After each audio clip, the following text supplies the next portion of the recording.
Hey, it's Coach Reeves, and I'm going to go over review 1.2 with you. All right? So get ready for the test. Problem number one, they're going to ask us to determine the domain and range as an inequality and in interval notation. I think it's easier if you go to interval notation first, and then we'll transition that to an inequality. We're going to look at our left edge. Our left edge is going to be at -2.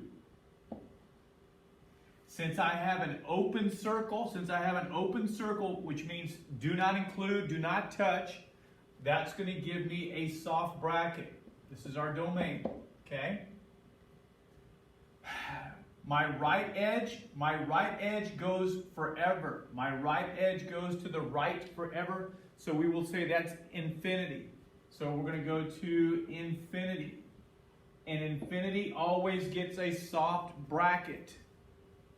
Now, if we want to convert our interval notation to an inequality, anytime we use infinity, we're going to use the letter.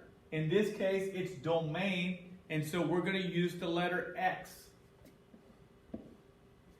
Since I have a positive infinity means we're getting bigger, we're growing, we're going forever in the positive direction, we're going to say greater than.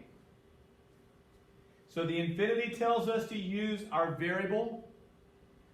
It's positive infinity, so it's getting bigger. And then we're going to look at our bracket. Our bracket is a soft bracket, so we do not put a bar underneath, and then we use the number -2.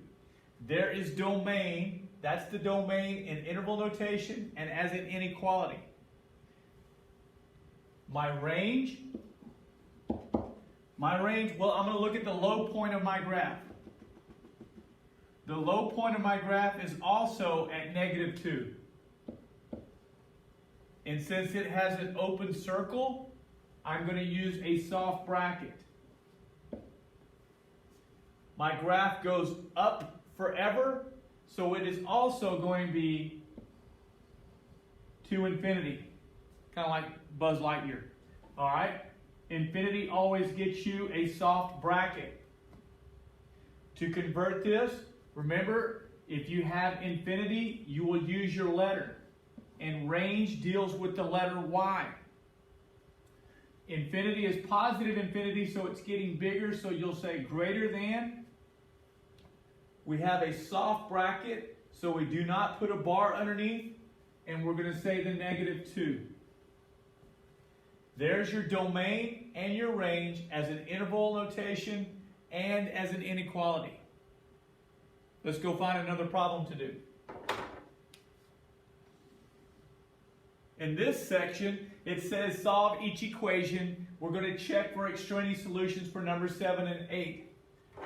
We're going to work number 5.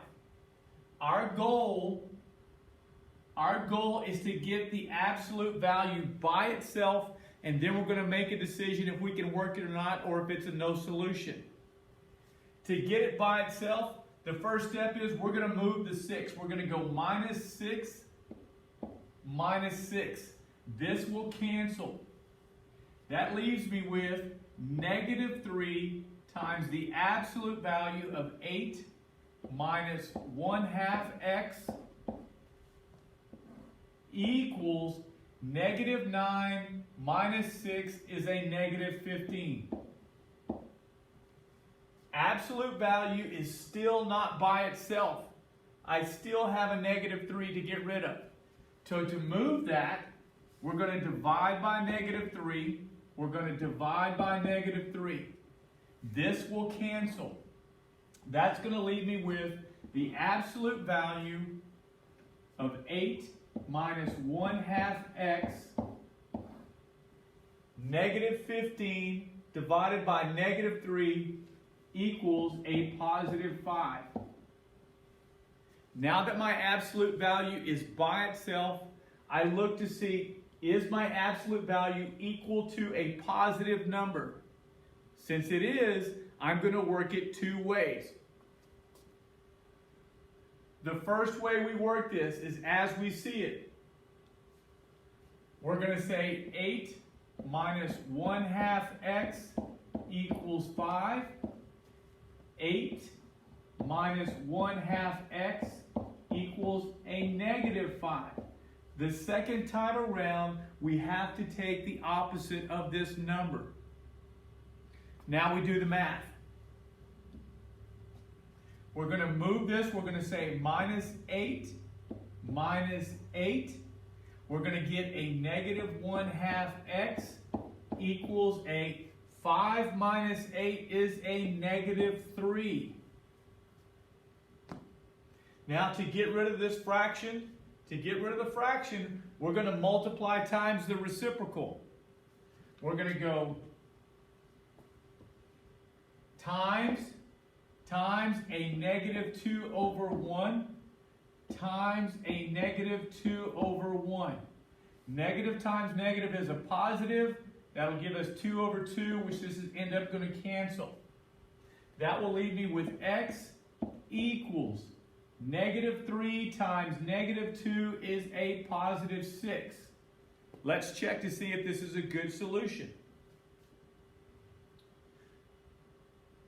So the first thing we're going to do is we're going to substitute it into this problem. We're going to put our 6 right here. A negative 1/2 times 6 will give us a negative 3. 8 minus 3 is 5. The absolute value of 5 is 5. So yes, 5 equals 5. This checks. This is a good answer. X equals 6. Now we will work this problem. We're going to go minus 8 minus 8. Negative 1/2 x equals a negative 13. We're going to multiply by the reciprocal again. We're going to go times negative 2 over 1 times negative 2 over 1. Negative times negative is a positive. 2 over 2 will reduce. I'm looking at x equals negative 13 times negative 2 is a positive 26. Let's check and see if that's a good answer. So we're going to put our 26 in this spot. Negative 1/2 times 26 is going to give me a negative 13. 8 minus 13 is a negative 5. The absolute value of negative 5 is a positive 5. 5 equals 5. Yes, this checks. This is also a good answer. So both of these are good solutions of 6 and 26. Let's go on. Another problem. On number 8, we really need to check for an extraneous solution because we have a variable outside of the absolute value. My absolute value is by itself. There's nothing in front. There's nothing in back. So we're ready to work it two ways. First time, you copy it just like you see it. 4x plus 5 equals 2x plus 4. The second time, we're going to say 4x plus 5 equals, and just like we did on the last problem, we're going to take the opposite over here, but there's two terms, but we have to take the opposite of both of them. So this will turn into a negative 2x and a negative 4. We had to take the opposite of both of those terms. Now we're going to do the math and solve.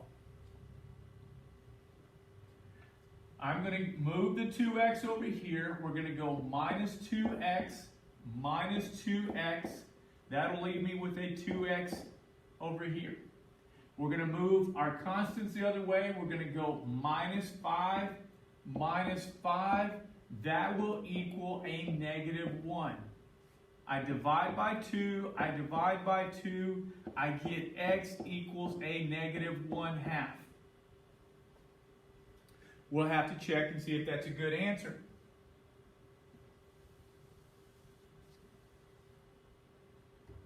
Now, my suggestion, what I teach my students is always substitute to this side first.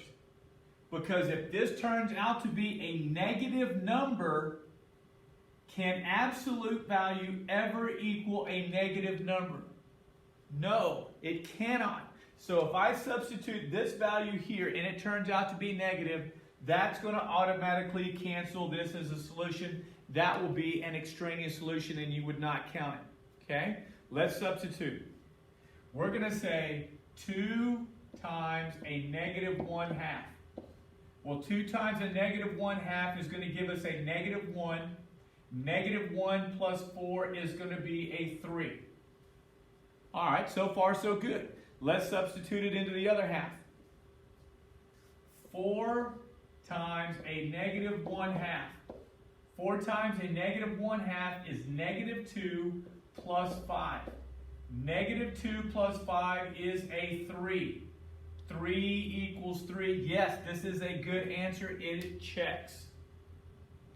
Let's go to this part, this half. I'm going to move the minus 2x over here. I'm going to say plus 2x. That's going to leave me with a 6x. I need to move the 5 to this side. We're going to go minus 5, minus 5. That will equal a negative 9. Going to divide by 6. We're going to get x equals, we do reduce this. 3 goes into both of those. We're going to say that I get a negative 3 over 2. I'm going to come back up here. Like I said before, I'm going to substitute on this half. If this half ends up being negative, then this is a bad answer. So we're going to say 2 times negative 3 over 2 plus 4. The 2's are going to cancel. Negative 3 plus 4 equals a positive 1. So far, so good. So we're going to substitute here, and we're going to say 4 times negative 3 over 2 plus 5. 4 times negative 3 is a negative 12. Negative 12 divided by 2 is a negative 6. Negative 6 plus 5 is a negative 1.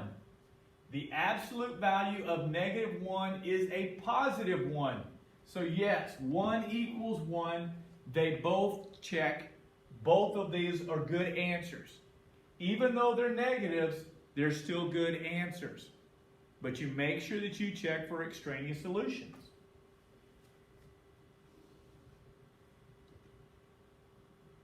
All right, here they're going to ask us to solve and graph each inequality. All right, to solve this, we still need to get our absolute value by itself. I need to get this portion, I need to get this by itself. To do this, I need to move the 8 first. We're going to say plus 8 plus 8. That's going to leave me with 4 times the absolute value of 4x minus 2 is greater than or equal to negative 72 plus 8 is a negative 64. Now we're going to divide by 4. Divide by 4, divide by 4, this will cancel. That leaves me with the absolute value of 4x minus 2 is greater than or equal to a negative 16. We need to work this problem. Okay? So it's absolute value, so we're going to work it 2 ways. Got to work it 2 ways. The first time we work it is just the same way we see it. We're going to say 4x minus 2 is greater than or equal to negative 16. The second time we work it, we're going to say 4x minus 2. And this time, on the second time, when you work inequalities like this, the second time, You have to reverse your symbol. You have to flip your symbol and point it the other way. It's like when you divide or multiply by a negative, you have to flip your symbol and point it the other way. This will become less than or equal to, and we took the opposite, so this is going to become a positive 16. So remember, whenever you multiply by a negative, that kind of helps you to remember to flip your symbol and point it the other way. Let's do the math. Move the 2. Plus 2 plus 2. That's going to cancel. I'm going to get 4x is greater than or equal to a negative 14. I divide by 4. I divide by 4. And I get x is greater than or equal to a negative 7 over 2. Now, if you have issues with fractions, you can put it in a calculator. This can actually turn into a negative 3.5. And that may help you to put it on the number line in just a second. All right? So then I have this. Plus 2, 4x is less than or equal to 18. We divide by 4. We divide by 4. I get x is less than or equal to 9 over 2. Now, if that bothers you, then you can change it to the decimal also, and this will turn into a positive 4.5. Okay? So who's smaller? Well, obviously the negative number is smaller, so we're on our number line, and we would say we're here at negative 3.5. This has a bar underneath there, so we're going to have a closed circle. Closed circle. And it says greater than, my x's are getting greater than, so we move to the right, so we're going to have an arrow that's moving this way to the right side. We're going to put a dot at 4.5, or 9 over 2, but we're going to put a dot over here. It has a bar underneath it, so we're going to use a closed circle again. But it says x is less than. X is less than, so that means my values are getting smaller, and we're going to go this way. This is your solution, that x is greater than negative 7 over 2. X is less than a positive 9 over 2. One way we could use this when they're going towards each other is we could say the word and, or we could put the x in the middle. We could say this. We could say negative 3.5 is going to be less than or equal to x, which is going to be less than or equal to a 4.5. Or we could use the word and. This is your graphed solution also. Let's try another one. We need to get my absolute value by itself. So you have to be careful. Here's my absolute value. I need to get it by itself, so I'm going to divide by what? I'm going to divide by negative 3. What's the rule that when you divide by a negative? When you divide both sides by a negative, you have to flip your symbol. Be careful. Remember the rules and flip your symbol. This will cancel. That's going to leave me with 4 minus 1/2 x. But I divided by a negative, so I have to point my symbol or flip it the other way, and that gives me a positive 8. Now we're going to work it two ways. First time we work this, it's just the way we see it. We'll say that 4 minus 1/2 x is less than 8. Next time, 4 minus 1/2 x. Do you remember what we're supposed to do the second time? The second time, remember, we're going to take the opposite, and since we're taking the opposite, we have to flip our symbol the other way. So we're going to be, instead of being less than, we're going to be greater than, and we're going to change this, and this is going to be a negative 8. Now we do the math. We solve these inequalities. Minus 4 minus 4, This cancels. I get a negative 1/2 x is less than 8 minus 4. 8 minus 4 is 4. Be careful. I have to get rid of a negative 1/2. To do this, we're going to multiply times the reciprocal. We're going to go times a negative 2 over 1 times a negative 2 over 1. A negative times a negative is a positive. I get 2 over 2. This is actually going to cancel out. And I'm going to get x. Now we are multiplying both sides times a negative. There's that thing again, a lot of switching. But when you multiply both sides times a negative, here we go. We got to flip the symbol again. So we're going to point our symbol, our inequality symbol, the other way.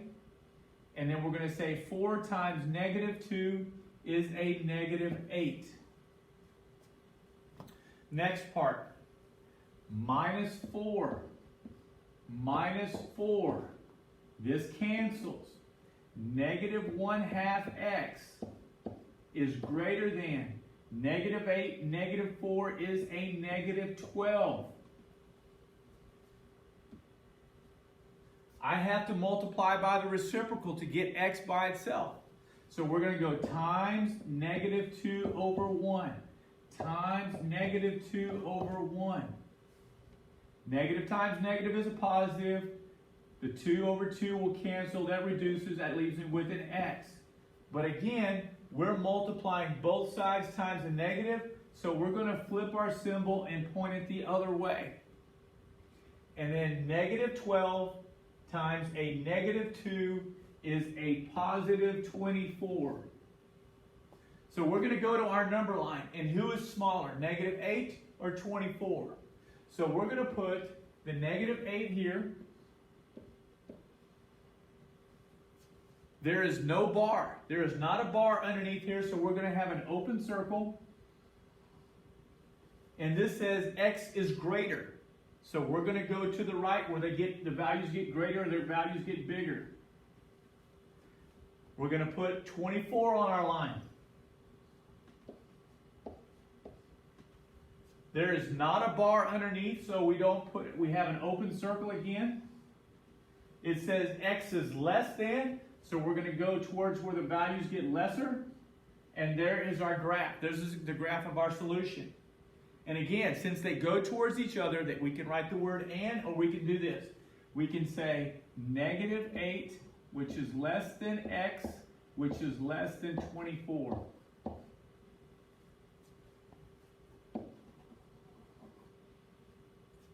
There we go. You have two choices. You could write it like this, or you can write it like this, and there's the graph of your solution.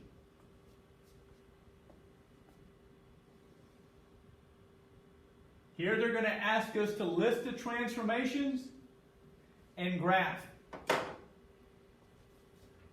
Let me see if I can move my graph here. I don't know if I can shrink this.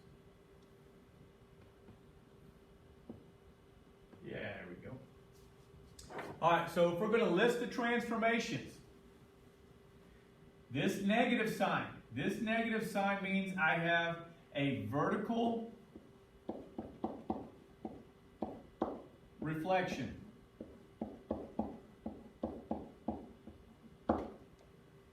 The 4, this 4 right here, because it is greater than 1, tells me that I am going to have a vertical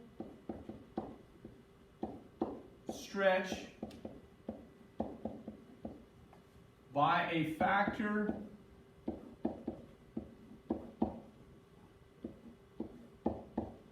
of 4. Now, inside the absolute value, inside this absolute value, remember, we're thinking the word opposite, okay? Because this is a plus 8. And so now that we're thinking the opposite here, so we're going to have a horizontal shift. And in this case, it's going to be a horizontal shift to the left 8 units. And the last one, the negative 1 at the back end, This tells us if we're going up or down, so then we're going to have a vertical shift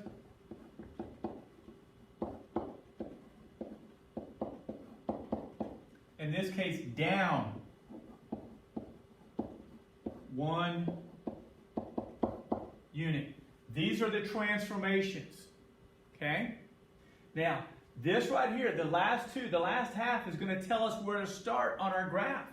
This is because it tells us where. It says to go left 8, and down 1. So we're going to go 1, 2, 3, 4, 5, 6, 7, 8, down 1. That point is our vertex. The good thing about when we deal absolute value is we can kind of treat this as slope. Because we can treat this as slope, and we can say that we're going to go down 4 to the right 1. 1, 2, 3, 4 to the right 1. 1, 2, 3, 4 to the right 1. Or we could go the other way also. We could say 1, 2, 3, 4 to the left 1. 1, 2, 3, 4 to the left 1. And my graph should look something like that. Here are your transformations. Here is the graph for your absolute value equation. All right, next problem. Oopsies. All right, here we go. It says write the equation and list the transformations. I think it's easier to do the equation first. Let's see what it tells me to do. This says I went 1, 2, 3, 4. It says I went to the left 4. So since I went to the left 4, we're going to say x plus 4. Since I went down 1, I'm going to put a minus 1. We're opening downward. My graph is opening downward, so I know I'm going to have a reflection. I'm going to have a negative, and then we're going to try to find the slope. Look at this, what I have. There's the vertex. Here's a point that is on the intersection. We're going to go down 1, 2, 3. We're going to go down 3 and to the right 1. Now, do I really need the one that's underneath? I really don't need that guy right there. There is my equation of that graph. I went to the left 4, so we do the opposite. We go x plus 4. I went down 1, so we go minus 1. I'm opening downward, so I get my negative for the vertical reflection. And we could use the slope in this situation, and we went down 1, 2, 3 over 1. My transformations. This is going to be a vertical reflection.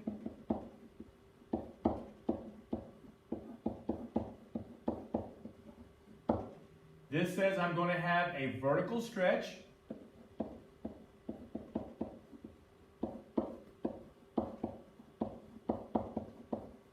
By a factor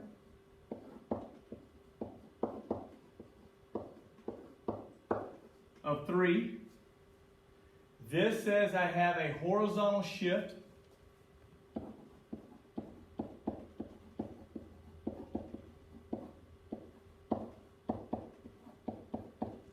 to the left 4.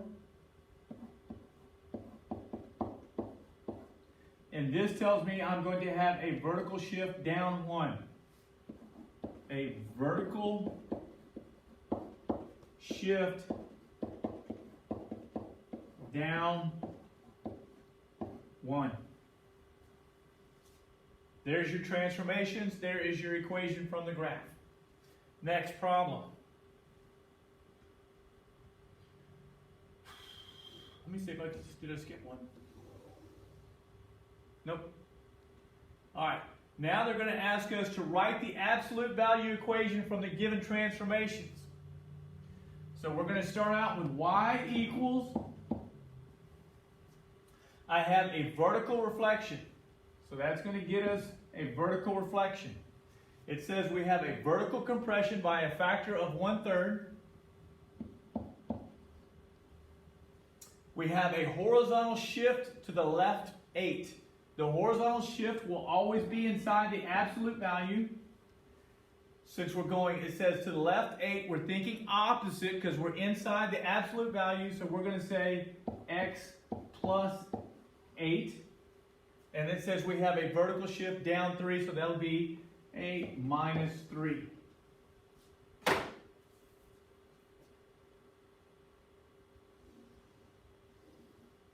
There's your review. I've done a bunch of examples there to help you on your review. Okay? Shouldn't be too hard. If you've been paying attention, if you've been doing your assignments daily, you should be okay. Work your review. If you get stuck, you have a week. We're going to send this to you on a Thursday. Your test is a week from this Thursday. Okay? You have plenty of time to work through it, see if you don't understand something. Be careful. Check for your extraneous solutions when they ask you to. Also, I need you to remember if you multiply or divide both sides by a negative, I need you to flip your symbol the other way. Okay? Do what you can do. It's okay to be stuck. Just ask questions. We're here to help you. Good luck.